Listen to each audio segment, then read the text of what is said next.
Hello apples and cherries and welcome to day 3 of your English, all about story design for this week. So remember that the focus of this week's learning is to be able to use your imagination to invent a superhero, a villain and a setting that will be used as inspiration for your own superhero story. The learning objective for the whole week is to explore different features of characters and settings.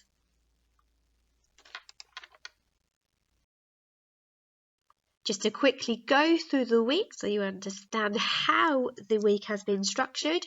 On Monday, you had a video to explain the topic and a task. On Tuesday, there was a follow-on task for you to do. Today, there is a video with the next bit of information that you need. Tomorrow, there will be a follow-on task, and at the end of today's video, I will explain that task for you.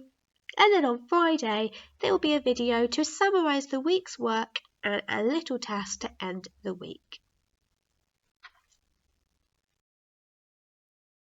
Okay then, so let's have a little think about the learning objective and the success criteria for today.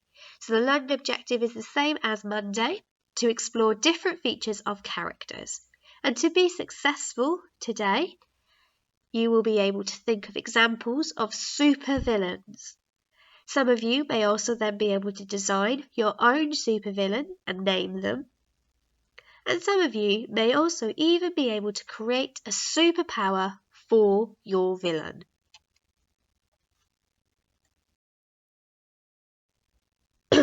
So thinking about the story that we read last week, Superworm.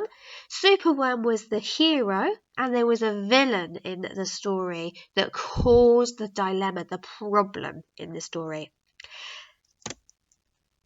And it was the evil lizard. This evil lizard had a very special power. His special power was that he had a magic flower.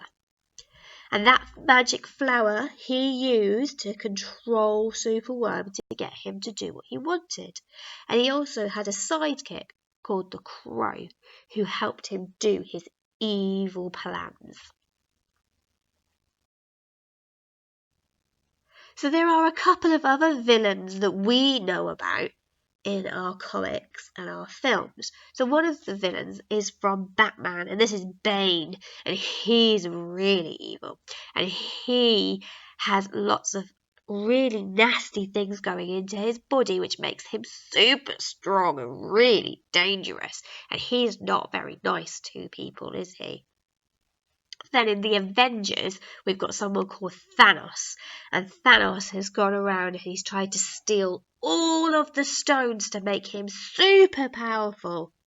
So he uses those stones to make himself extra magical and to destroy different planets around the world.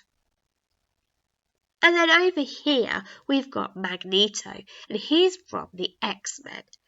Magneto has special powers where everything metal is attracted to him, and he can use this to move big buildings and to control people's minds.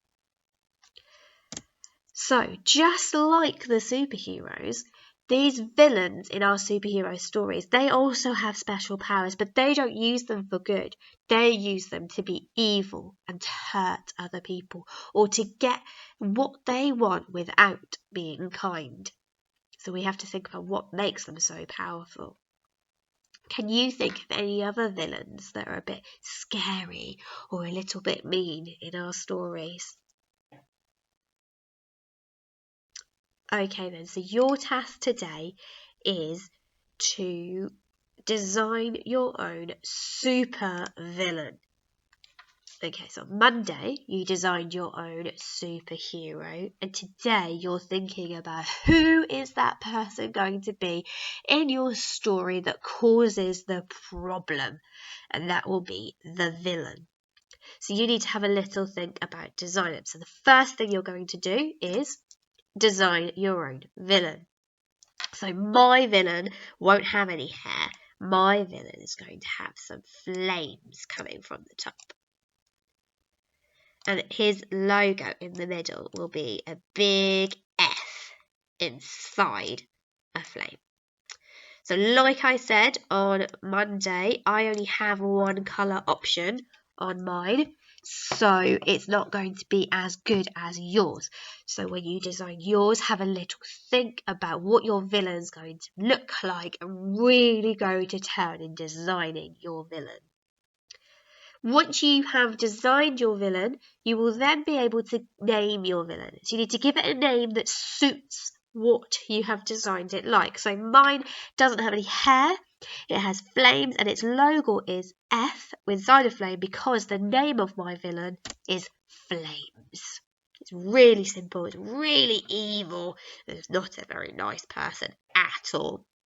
Once you've named your villain, you then need to write a caption about what your super power is that your villain possesses. Okay, so what the superpower is that your villain has. And my superpower that my villain has is that it shoots out flames. Okay, and he gets very, very hot. If he touches things, it all gets hot.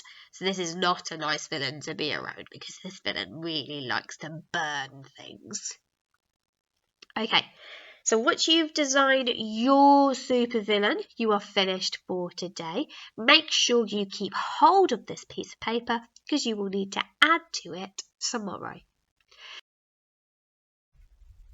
So tomorrow, your task will be very similar to what you did on Tuesday. You will need to think about the character traits that encourage villains to do mean things. So they have their power, but they could be good. But these people, they choose to be evil and not be very kind and to cause problems in the world. So I've given you some examples. One example is that they could be mean. Another character trait could be that they are scary. Write these ideas around the bubble on your piece of paper and then choose 4 of the character traits and add them to your villain design that you did yesterday. Once you've done that tomorrow, that will be the end of your task and it will be a video for you on Friday just to sum up the whole week.